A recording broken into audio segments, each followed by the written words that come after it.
Olá, estamos aqui em mais uma aula do projeto Artesanato e Extensão da Universidade Estadual de Maringá, em parceria com o IDR Paraná.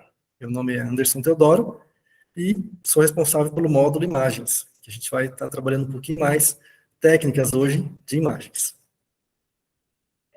Então, vamos lá. Aqui é só um exemplo de uma das fotos que eu fiz aqui na cidade de Cianorte, né, um tempo atrás, capturando a imagem de um raio que caiu aqui bem próximo da cidade, na verdade, vários raios, né? E mais para frente aqui, eu vou estar comentando com vocês a técnica de como que a gente faz esse tipo de foto. Hoje a gente vai estar falando um pouquinho sobre a parte técnica, com equipamentos fotográficos, definições, né, de muita informação teórica, né, muita informação técnica, teórica de fotografia, inclusive sobre também composição, regra dos terços, regra dos centros e várias outras regras que a gente tem, né, de trabalhos aqui dentro da fotografia. Porque muitas vezes a gente acaba entendendo a fotografia como uma arte que se limita à câmera fotográfica, mas não é. A fotografia e a filmagem, no caso, né, aqui do nosso projeto, ela é muito mais do que isso. Ela é uma ferramenta de criação do autor. Então, é isso que a gente vai estar vendo aqui dentro dessa atividade de hoje. Essa aqui são dois exemplos, né, de fotos em que eu participei de concursos aqui na verdade, da cidade, né? A parte dessa de baixo aqui foi aqui em Cianorte, e essa daqui, né, essa de cima aqui, foi essa da Belinha, né? Foi no concurso nacional de fotografias que aconteceu na cidade de Araraquara, onde eu consegui classificação também, isso lá no ano de 2008. Tive também um destaque no Festimage, que é um festival internacional de imagens, que acontece em Chaves, em Portugal, e várias outras publicações, sendo que essa de baixo é uma das publicações que mais eu tive repercussão aqui na região. Todas essas fotos que eu estiver apresentando aqui no slide, elas são de minha autoria. Vamos colocar que pelo menos 99% das fotos são de minha autoria. E qualquer dúvida que vocês tiverem, a gente vai estar tirando na nossa live, que vai ser realizada daqui mais alguns dias.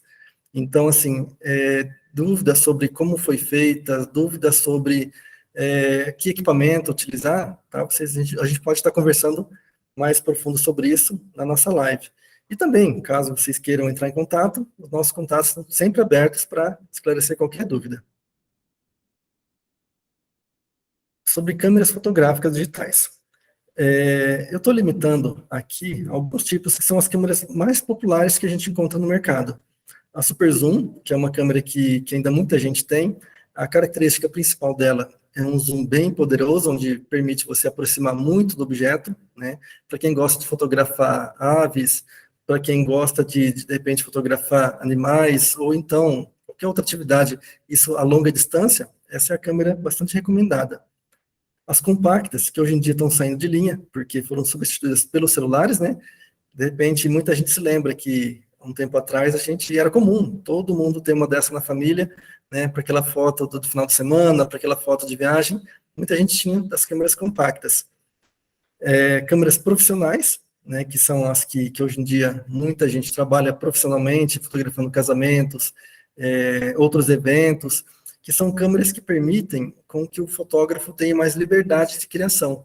Ela não fica limitada a um tipo específico de foto, ela não está limitada a uma luz específica. Então, ela te permite muito mais amplitude quando você for fazer a criação fotográfica ou filmagem, inclusive na TV.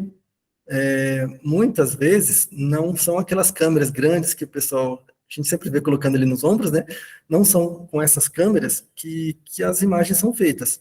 Muitas vezes, hoje em dia, são feitas com câmeras profissionais, que permitem uma qualidade muito legal também. E sem contar a questão da troca de lentes, onde daí você vai estar colocando a lente mais adequada para aquilo que você for fazer de atividade. E, como é um destaque principal, e eu deixei por último aqui, são as câmeras integradas a celulares, que é o que todo mundo tem na mão, é o que todo mundo faz, né, com muito mais facilidade. Então, basicamente, essa aula de hoje, ela está voltada para o aparelho celular. Por mais que eu esteja comentando sobre a câmera profissional, por mais que eu esteja comentando sobre qualquer outro tipo, sempre eu vou estar tentando fazer uma conexão com o aparelho celular, que é o aparelho que todo mundo tem em casa, né, na proximidade das mãos. Então, vamos lá. Foto. Fotografia, no caso, né? Fotografia vem da divisão da palavra foto, que significa luz, e grafia, desenhar, né? Por definição do grego, fotografia é a arte de criar imagens ou desenhar com luz. Então, para que eu tenha a minha atividade fotográfica, para que eu tenha o meu trabalho fotográfico, ou filmagem, no caso, sempre são as duas coisas em conjunto, eu estou trabalhando com a questão de como eu vou desenhar, como que eu vou criar com luz. A fotografia não é nada além disso. São movimentos que a gente está controlando com o nosso equipamento fotográfico, mas que no final das contas a gente está aprendendo a trabalhar com luz. Mais luz, menos luz, a direção da luz, tá? Tudo isso é o que que é o trabalho do fotógrafo. Então é daí que vem a origem da palavra, desenhar com luz. Cinema, né, é a abreviação de cinematógrafo, onde o cine vem do grego, significa movimento. E o sufixo ágrafo, que significa gravar. Assim temos movimento gravado. Então, o cinema, ou no caso, o que a gente assiste em movimento, né, a própria palavra diz também, seria a fotografia em movimento. O cinema, por definição, seria isso. Uma sequência de fotos em que eu tenho uma velocidade grande de passagem, então isso é o que dá a sensação de movimento. Nessa parte, gente, eu vou passar um pouquinho mais rápido, mais as dúvidas, igual eu comentei, vão ser esclarecidas nas lives, né, em contatos que, porventura, alguém queira ter com a gente, pode estar à vontade para a gente poder esclarecer qualquer dúvida. Alguns modos de fotografia. Modo automático, que é o que normalmente a gente encontra na maior parte das câmeras, ela é onde a câmera faz a melhor regulagem de acordo com o ambiente de uso da câmera. Então, significaria o seguinte, quando eu estiver deparado com uma cena, quero fotografar minha família, quero fotografar um prédio, a natureza, é aquele simples ato de a câmera fazer toda a regulagem possível. Ela é quem vai regular a luz, ela é quem vai regular a quantidade de luz, ela é quem vai regular a velocidade com que essa luz entra, que a gente vai ver daqui mais um pouquinho para frente, e tudo isso a câmera faz analisando o ambiente onde você está e já te dá o resultado pronto. Esse modo, ele é prático para alguns ambientes, de repente ambientes mais iluminados, mas ele é muito arriscado de ser utilizado principalmente no ambiente noturno, onde a câmera precisaria de mais tempo, precisaria de um outro tipo de configuração. Hoje, com as câmeras mais modernas, mais caras, você consegue uma facilidade maior, mas para que de repente você saiba como funciona, é para isso que serve o nosso curso, para te explicar o que está acontecendo com a câmera durante aquele simples movimento que você faz de dar um cliquezinho, tá? Modo manual é onde o fotógrafo faz todas as configurações para o uso da câmera. Então, toda aquela parte onde eu comentei agora há pouco, de quantidade de luz, de velocidade da luz, de sensibilidade do filme, é feita manualmente. Então, exige um pouco mais de conhecimento, um pouco mais de prática, para que você consiga analisar o ambiente e escolher qual que é a configuração ideal para fazer a tua imagem. A vantagem desse modo manual é o seguinte, com ele você vai possibilitar uma gama de trabalho maior. Um exemplo prático, se você quisesse fotografar estrelas, se você apontar a câmera para o céu, ela vai fazer a melhor foto que ela puder no modo automático, mas de repente automático não é aquilo que você quis. Então, para evitar isso, o modo manual você consegue programar por quanto tempo essa minha luz vai entrar, né, e qual a quantidade de luz que vai entrar. Então, com isso, é onde tem algumas fotografias em que eu consigo ver as constelações, a nebulosa, né, onde sempre a gente quer fotografar uma nebulosa, no modo automático você não vai conseguir fazer esse tipo de foto. Já no modo manual, você consegue uma facilidade maior para conseguir captar a nebulosa, né, das estrelas.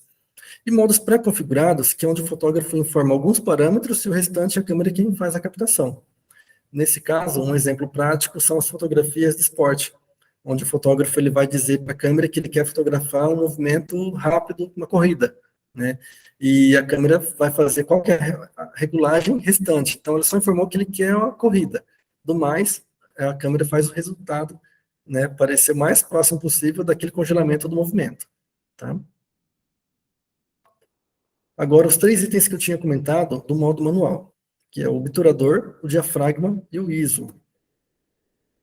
O obturador, ou velocidade, é um dispositivo mecânico que controla o tempo de exposição do sistema óptico através de um sistema parecido com uma cortina que abre e fecha. Quanto maior o tempo, mais luz é captada.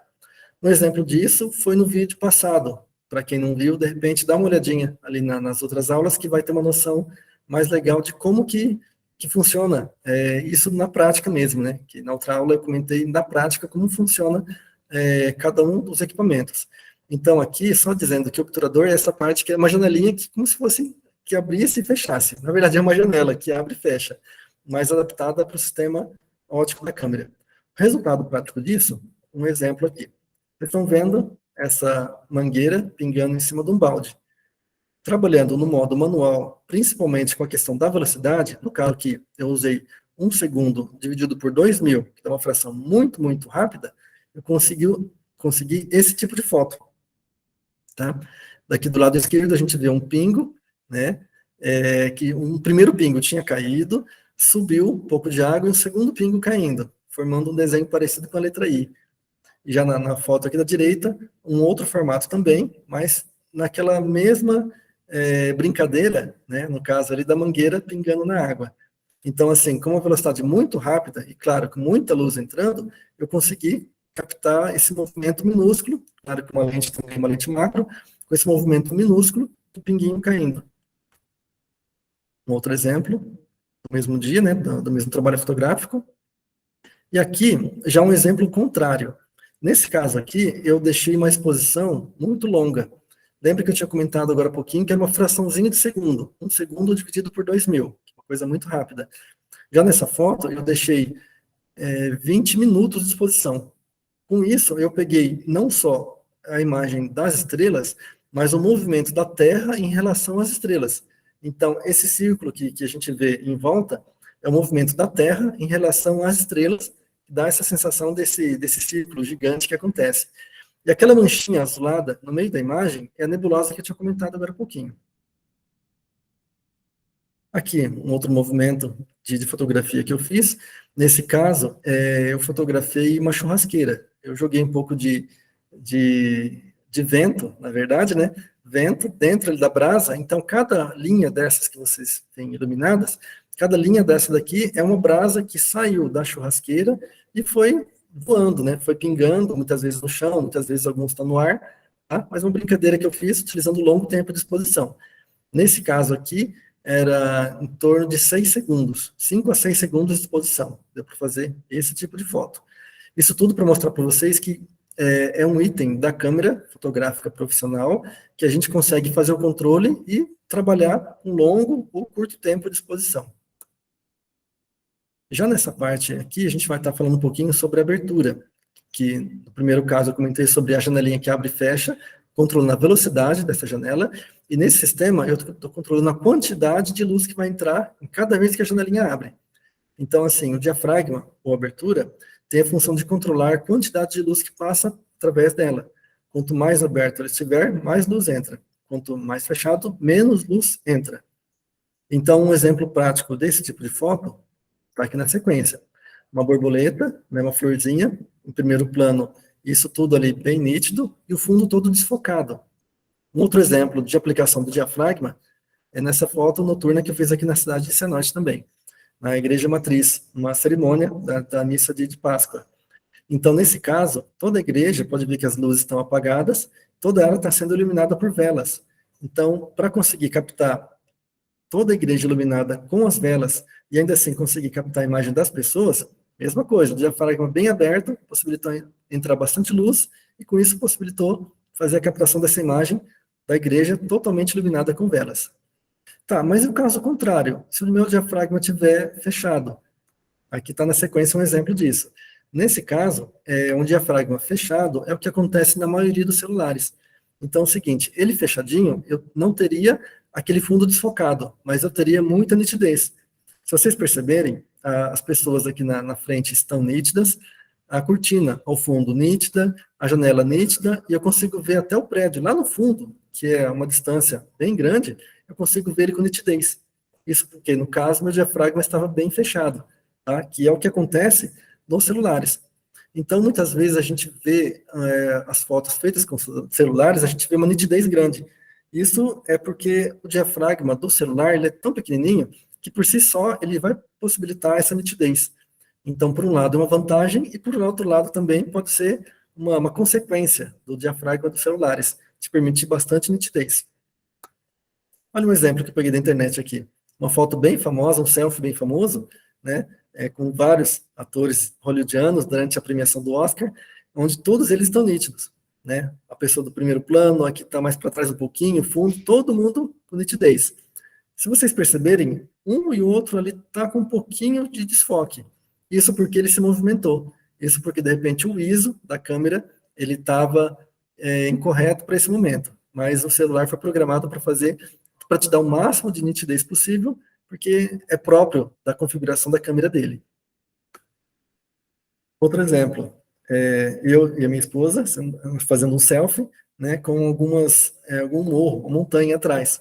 Então, às vezes dá a impressão de que essa montanha está próxima, mas ela está bem longe, dá a impressão que ela está próxima por causa desse defeito, dessa vantagem que tem o celular. Às vezes eu falo defeito, às vezes vantagem, porque vai depender muito da situação. Sobre o ISO. ISO é um valor numérico da sensibilidade do filme. Quanto maior o número, mais sensível ele é, e mais luz ele é captado. Então é o seguinte, para quem é mais antigo um pouquinho, para quem tem mais experiência, lembra que há muito tempo atrás, a gente comprava o filme fotográfico e nele vinha um número, 100, 200, 400, esse é o valor do ISO. Então, assim, na foto da esquerda, eu tenho uma imagem, né, noturna, captada, tá, sem problema nenhum, e aqui do meu lado direito, eu apareço uma imagem toda chuviscada. Esse é o defeito que provoca um ISO alto. E esse é o defeito que, geralmente, quando a gente utiliza o celular à noite, os aparelhos celulares não foram fabricados, não foram construídos para que sejam utilizados à noite. Tá? À noite ele sempre tem um defeito, uma limitação na qualidade. E isso vai continuar acontecendo porque ainda é uma questão que está por ser desenvolvida, uma questão que ainda tem muito que evoluir, mas por melhor que seja o aparelho, ele ainda tem esse defeitinho que ainda não foi possível ser corrigido. Tá? Mas a gente acredita que daqui mais algum tempo eles vão estar fazendo tanto a qualidade diurna quanto noturna no melhor possível. Agora, a gente vai ver um pouquinho sobre resolução. Aquela famosa pergunta, né? Os pixels e os megapixels. E para quem de repente tem dúvida sobre o que são os pixels e megapixels, pixels são inúmeros pontos luminosos que formam uma imagem. Quanto mais pontos por foto, maior a imagem. Megapixels, mega na verdade está relativo a milhões, são milhões de pixels. Uma imagem com 2.000 pixels de altura, 3.000 pixels de largura, possui 6 milhões de pixels. Matemática, largura vezes altura, como se fosse aquele cálculo da área do espaço. Então, eu teria 6 milhões de pixels. E o que significaria que são 6 megapixels. Então, pixel quer dizer sobre o tamanho da imagem. Um exemplo prático. Aqui nessa imagem a gente tem 42 pixels de altura e 42 pixels de largura. Tá? Então, nesse caso, eu multiplicando os dois, eu teria 1.764 pixels. Tá? Seria uma imagem minúscula. E esses pontinhos, aqui, como está bem claro na imagem, cada pontinho desse tem uma única cor. Tá? Então, essa é uma característica de cada pixel. Cada pontinho tem uma única cor, a junção de todos eles forma a imagem. Já nessa segunda imagem aqui, eu teria 1.080 pixels de altura, 1.707 pixels de largura, né? Ou seja, 1.8 megapixels. Então, como a quantidade de pixels dessa imagem é maior, eu consigo ver com muito mais nitidez do que a imagem anterior. Voltando a comparar uma e outra, né, essa diferença é pela quantidade de pixels. Um outro item importante da nossa câmera é o sensor digital, que é o CCD, interno a cada câmera. Esse CCD, ele substitui, hoje em dia, na fotografia digital, ele substitui o filme fotográfico. Tá? Antigamente a gente tinha um filme, que até a imagem que aparece ali do lado direito, a gente tinha esse filme que era colocado dentro da câmera, e cada imagem era gravada dentro desse filme. Hoje em dia, como a gente não tem mais ele, a imagem é gravada, né, por esse sensor digital, e depois ela é enviada para o nosso cartãozinho de memória. Tá? É importante vocês terem noção do porquê, do que é esse sensor digital, porque você vai ver que ele sim é o que dá diferença de qualidade da imagem, mas ele está relativo também ao tamanho. Quanto maior for esse sensor, mais informação luminosa ele vai conseguir captar e mais qualidade vai ter a nossa imagem. Então, a imagem, ela não está totalmente relacionada, a qualidade da imagem não está totalmente relacionada aos pixels, mas sim ao tamanho do sensor, inclusive nos aparelhos celulares. Quanto maior for o sensor, mais qualidade a nossa imagem vai ter. Mais tons de azul, mais tons de verde ele vai conseguir captar. E uma informação importante é que é o seguinte, aqui uma tabelinha a gente faz a comparação de modelos antigos, né? Lá embaixo, menorzinho, a gente teria um Samsung Galaxy S3, né? Aí logo em seguida a gente tem uma câmera Cybershot, que é parecida com aquela que eu mostrei lá na primeira imagem, daquela câmera compacta. Um pouquinho maior, a gente tem, né, umas outras câmeras que já são daquelas super zoom, e maior de todas, no caso aqui do exemplo, essa aqui é o S60D, que é uma câmera que a gente chama full frame, que é um sensor bem grandão.